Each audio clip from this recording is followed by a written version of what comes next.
皆さんこんにちは。今回は前回に引き続き IFR ナビゲーションの訓練を紹介します。前回のセッションでは高度旋回、エアスピードといった比較的馴染みのある分かりやすい訓練でしたね。しかし今回紹介する訓練はちょっと分かりにくいです。今回は VOR、NDB といった計器を使っての訓練になります。そこで実際の訓練映像に入る前に VOR や NDB といったものの仕組みやダッシュボードのディスプレイに表示されるナビ情報の見方について説明します。説明の順番は以下の通りです。1、VOR、NDB、ILS の役割について説明します。2、VOR と NDB の違いと機能、計器の見方について説明します。3、セッション4とセッション5の飛行訓練の映像を紹介します。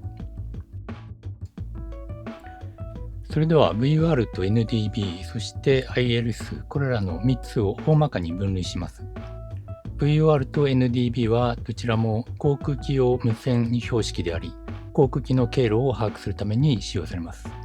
設置場所は日本の場合、国土交通省が公開しています。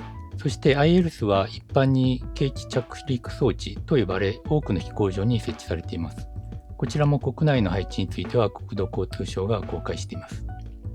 フライトプランを立てるときは、この VOR を指定して経路を設定します。VOR で設定した飛行経路や高度により、多くの場合、飛行中はオートパイロットを設定できます。ILS も着陸時にオートパイロットを指定することで、自動操縦が可能になります。さて、ここで多くの皆さんは疑問を持つと思います。GPS を使えばいいじゃんと、私もそう思いましたが、実際に現在多くの航空機が GPS 受信機を備えているため、VOR は補助的な役割を負うことになっていると言われています。多くの場合、航空機に搭載された GPS 受信機が故障した際のバックアップとして、今後も VOR は機能を維持されるだろうと予測されています。それではまず VOR と NDB の外観を見てみましょう。VOR は中央にアンテナを配置し、その周辺に箱のようなものが配置されています。一般に中央のアンテナは DME と呼ばれる航空機からの距離を測定できる無線標識を備えています。一方で NDB は無指向性の電波を発信する装置であり、VOR が普及する以前は無線標識の主流でした。しかし NDB は VOR に比べて精度が低いために順次 VOR の利用に移行しています。それでは VOR と NDB の計器の表示の違いを見てみます。左側が VOR、右側が NDB による計器の表示です。このアニメーションの例では、最初は飛行機は北に向かって飛んでいます。その後設定した進路を135度で VOR の上空を通過するために進路を変更します。さて、この例では北に飛行中に計器の真ん中にあるバーが中央に寄ってくることがわかると思います。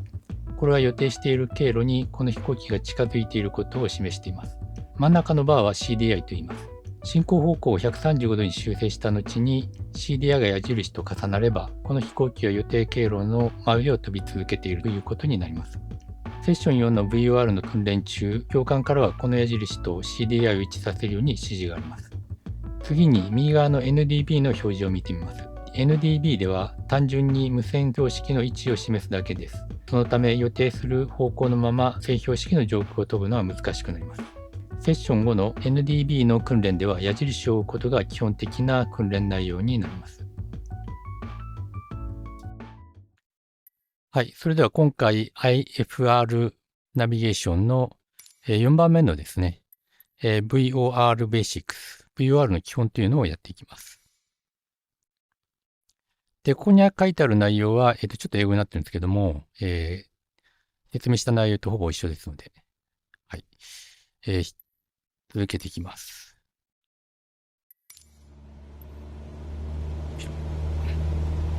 Now that you have the basics of flying the aircraft on instruments, let's look at navigation. There is a worldwide network of radio beacons that pilots use to find their way when flying IFR. The most common beacon is the VOR. I've tuned the Sumberg VOR into your nav radio, which we're going to fly toward. To get there, we'll use the Course Deviation Indicator, CDI. That's the green arrow and bar on the HSI. I've set the CDI for a course of 170. That means we want to arrive at the VOR on a heading of 170. The CDI shows us if we are on our selected course. If the bar is to the left of center, で CDI というの we はこの need to バー fly で to す the ね。 left to recapture our course. The bar is currently over to the right, so keep flying on this heading and wait for the CDI bar to start moving towards the middle. You were way off on altitude holding. Try to maintain 4,000 feet altitude. Keep us on heading 240 for now. はい、230度を維持しつつ、この CDI のバーが動くのを待ちます。ちょっと今高度がですね、上がりすぎたんで、ちょっと下げにしておく。You were way off on altitude holding. Try to maintain 4,000 feet altitude. 4000フィート維持しつつということですね。Here it comes. Now make a left turn onto heading 170. はい、左に旋回しながら170度にヘディングを変えます。170度ってこの、矢印の方向ですね。ここに合わせると。Great. Now keep the CDI bar centered, and it'll take us to the VOR. You were way off on altitude holding. Try to maintain 4,000 feet altitude.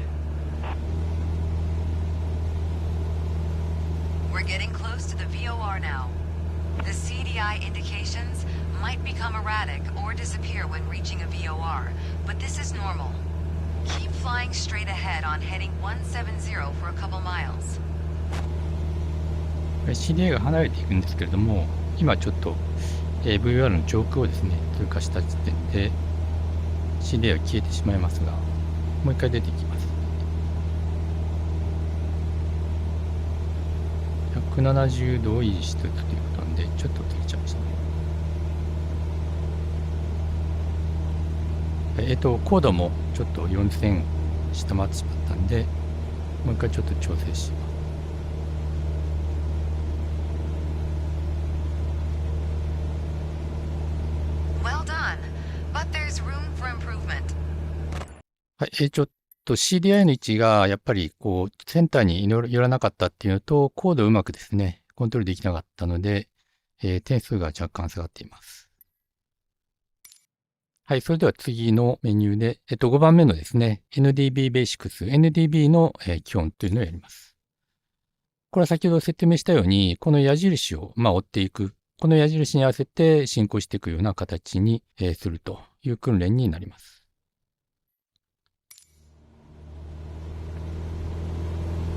This time we'll focus on non-directional beacons, or NDB. The NDB is tuned on the automatic direction finding ADF radio and is shown as a blue needle on the HSI. As Sumburg NDB is tuned, the needle is pointing straight towards it, which is to our right. Maintain 4,000 feet and heading 180, and watch what the needle does. ヘディングを180度維持して、高度は4000と。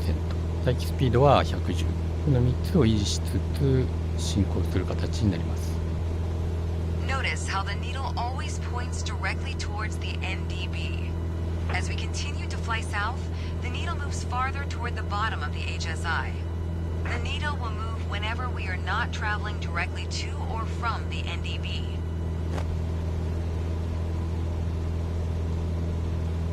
NDB のニードルが、だんだん下に下がっていきますよね。これは右側に NDB の、新規があるんですけども、そこを通過していく過程でだんだん後ろの方に向いていくということになります。で、ここで、右に曲がってですね、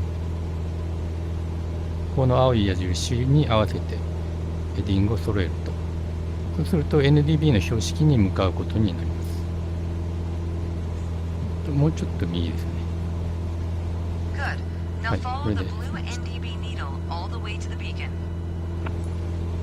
で、この青い矢印とヘディングを合わせて進むと NDB の上空を通過すると。で、通過するときにですね、矢印の向きがぐるっと変わる形になります。We're getting close. An NDB needle becomes more sensitive as we get nearer, but resist the urge to make any large corrections. Now see how the needle spins around and points behind us. Wow, great job. You've now taken a look at basic IFR navigation. So next we'll cover how to get us on the ground. はい、これは、慎重にやってコードいじっていたんで、割といい点数になりました。